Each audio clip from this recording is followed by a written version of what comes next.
Hi everyone, my name is Amy with Eating Healthy, Spending Less, and in today's video I am so excited to share with you 3 beautifully elegant Christmas breakfast ideas.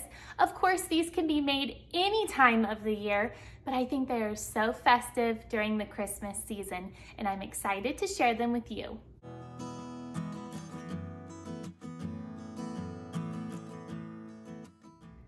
The first breakfast idea is a beautiful sourdough monkey bread. You are going to love this. It explodes in the bundt pan. It can be beautifully presented as a wreath, and it really gives you a wow factor. So let me show you how to make it. The night before, you want to make your dough. This is the easiest sourdough bread recipe, and it's on my website, which will be linked below. You want to measure out your sourdough starter, salt, flour, and water. Just those 4 ingredients, and mix them together in your KitchenAid. If you don't have a KitchenAid mixer, you can mix this by hand just by kneading it for about 5 to 6 minutes. Then I just cover the mixing bowl with cling wrap. And because it's cold outside, I am putting it on a pot holder and then putting some towels over it just to keep it warm. The next morning, you're going to make your sauce. It's a cinnamon sugar sauce. I'm using sucanat, but you can use coconut sugar, brown sugar, whatever you want. And you want to measure out 1 cup into a mixing bowl, along with a half of a cup of applesauce. This applesauce is your replacement for butter. Butter is not necessary and can make the recipe a little on the rich side. It's going to still be velvety and delicious, but without the fat. And finally, add a half of a tablespoon of cinnamon. Mix it together, and this is what you're going to be dunking your dough balls in. I like to measure out each dough ball to be about 40 grams, but you don't have to do this. You could just cut little pieces of dough if you want. And then I just roll them into a ball, dunk them in the sauce, and then place them in a bundt pan. I am using a silicone bundt pan, but you can use any bundt pan that you have. If you do have a metal one, just make sure you grease it with some butter or avocado oil. Now we want the dough to rest. It's very important that when you're working with sourdough that you allow the dough to rest. So I'm just covering it with a little cling wrap, and I'm going to let the dough rise for 30 minutes, and then it will be ready to bake. Bake the monkey bread in a 375-degree oven for between 35 and 45 minutes. Mine took close to the 45-minute mark, and it was huge. I was so excited with the results. Let the monkey bread rest for 10 minutes before taking it out of the pan, and I set mine on a cake platter. Now this is optional, but I wanted more sauce. I always think it's fun to dunk the bread into something. So I repeated the sauce recipe again and just cooked it on the stove until the sugar was dissolved. And it was absolutely the perfect dipping sauce, and you could even taste that apple flavor. The second recipe I'm excited to share with you is a beautifully elegant cherry granola parfait.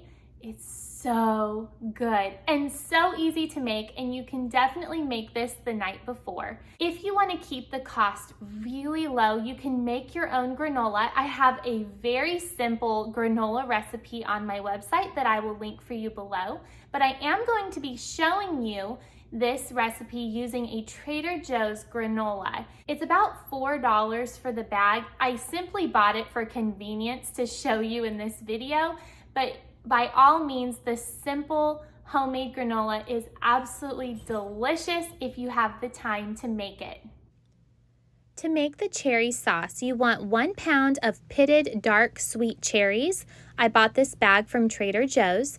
Put it in a saucepan and add 1/2 cup of sugar. You can use any sweetener of your choosing, along with 1/2 cup of apple juice Now you could use water or orange juice if you want to, but I do like the apple juice flavor that it adds. While that comes to a boil, in a separate little bowl, I am adding 2 tablespoons of cornstarch to an additional 1/2 cup of apple juice. Whisk this together and add it to the cherry mixture once it comes to that boil and let it cook for a few minutes until the cornstarch thickens the sauce and you have a cherry pie filling consistency. Let the cherry filling come to room temperature before putting these together, and you can always do this the night before, but I'm just adding some plain dairy-free yogurt to my cup. You can add any flavor yogurt you want, but it's already got so many sweet components with the cherry sauce and the granola that plain yogurt is perfect for this. So I'm just layering the yogurt with the cherry filling, and you want to make sure you get it up to those edges on the cup so you can really see it. It gives a much prettier presentation. And then this is the store-bought granola that I'm using, and it is my favorite one from Trader Joe's.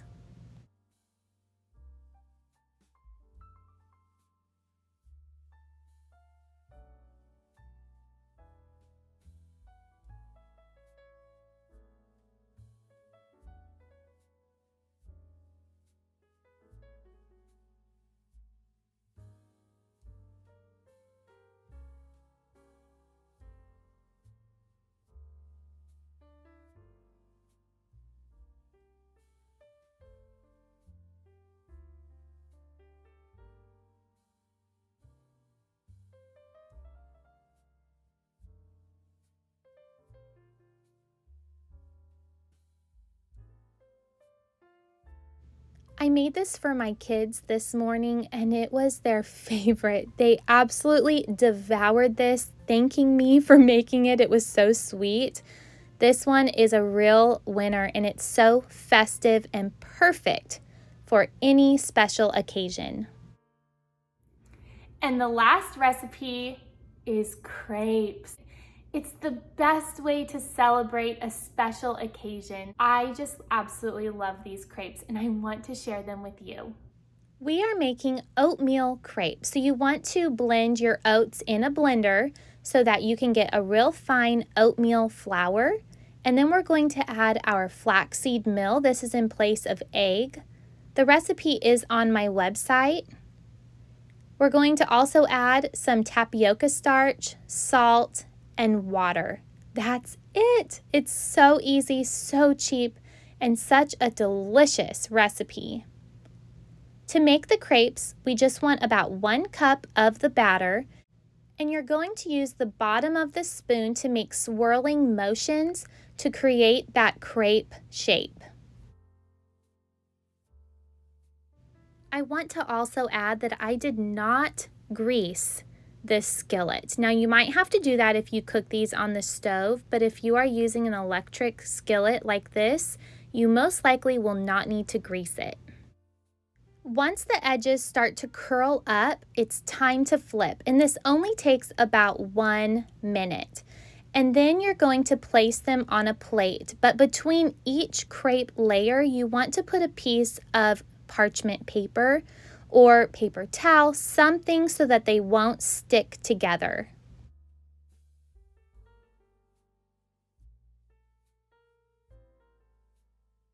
This filling is amazing. We're going to use an 8-ounce container of cream cheese. You can use dairy-free or dairy, whichever you prefer, along with about a tablespoon of orange zest and a tablespoon or 2 of honey. Mix that together. Now to cut the richness, I'm adding about a 1/2 cup of yogurt. I did this in segments, so I added 1/4 cup. I tasted it and it really needed another 1/4 cup, so I added some more. Depending on what cream cheese brand you buy, you can adjust that variation. And then to make a little sauce to put over the top of your crepe, I'm just using some apricot preserves and adding a bit of water. Just a couple of tablespoons just to thin it out. You don't have to cook it or heat it up. You just mix the water into the preserves and it's ready to go.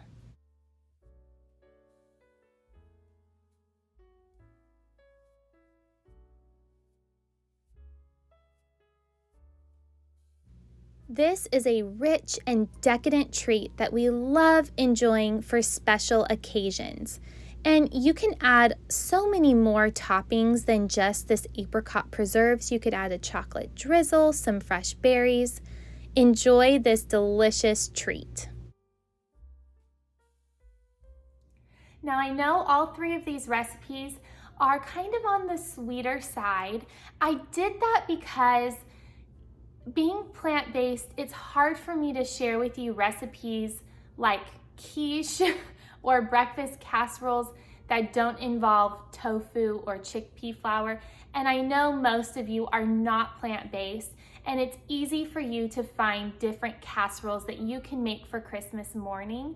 But I decided to veer away from that for this video just so that I didn't compromise my eating style just to share something with you. I wanted to be genuine and show you 3 recipes that I actually make for my family. And that is exactly what I've shown you. And you can always pair them with hash browns or your favorite egg dish, of course. Thank you for joining me today on Eating Healthy, Spending Less. If you liked this video, please give it a big thumbs up. That really helps me out. Leave a comment to let me know which recipe you liked the most or you want to try. And if you are not subscribed to my channel, I would love for you to subscribe. I really enjoy making YouTube videos all about handcrafted recipes using fresh ingredients and everyday living. And don't forget, this girl is on a budget. I will see you all in my next video, friends. Bye-bye.